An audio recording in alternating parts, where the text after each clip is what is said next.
21 August 2001 air transit flight 236 Toronto থেকে রওনা দেয় পর্তুগালের লিসবনের দিকে। বিমানটি ছিল এয়ারবাস A330 টুইন ইঞ্জিন বিশিষ্ট অত্যাধুনিক এক ফ্লাইট। বিমানে ছিলেন 193 জন যাত্রী ও ক্রু সদস্য। সবকিছুই ছিল ঠিকঠাক, কিন্তু যাত্রা শুরু হওয়ার কয়েক ঘন্টা পরই সমস্যা শুরু হয়। পাইলটরা লক্ষ্য করেন বাম পাশের ইঞ্জিনে জ্বালানি খুব দ্রুত শেষ হয়ে যাচ্ছে। তারা ভেবেছিলেন এটি সেন্সরের ত্রুটি, কিন্তু বাস্তবে যা হচ্ছিল সেটা ছিল ভয়ঙ্কর। ইঞ্জিনে তেলের পাইপিং সিস্টেমে একটি মেইনটেইনেন্স ভুলের কারণে জ্বালানি লিক হচ্ছিল প্রতিনিয়ত। তারা বুঝতেই পারেননি। পাইলটরা বিষয়টি তদন্ত না করে ধরে নেন এটি সফটওয়্যার গ্লিচ। তারা তখনও যাত্রা চালিয়ে যেতে থাকেন। এই সিদ্ধান্ত একসময় প্রাণঘাতী হতে পারত। রাত যখন প্রায় 5:16 প্রথমে বন্ধ হয়ে যায় ডান ইঞ্জিন।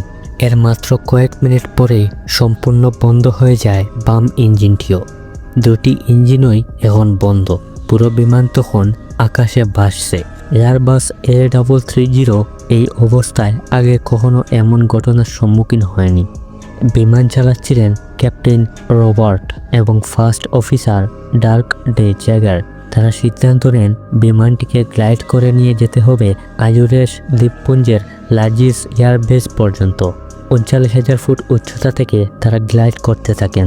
ইঞ্জিন ছাড়া 75 নটিক্যাল মাইল বা প্রায় 138 কিলোমিটার পাড়ি দেন, যা আজও ইতিহাসের সবচেয়ে বড় কমার্শিয়াল এয়ারক্রাফট গ্লাইডিং রেকর্ড। অবশেষে সকাল 5:46 বিমানটি সফলভাবে অবতরণ করে লাজিস এয়ারবেসে।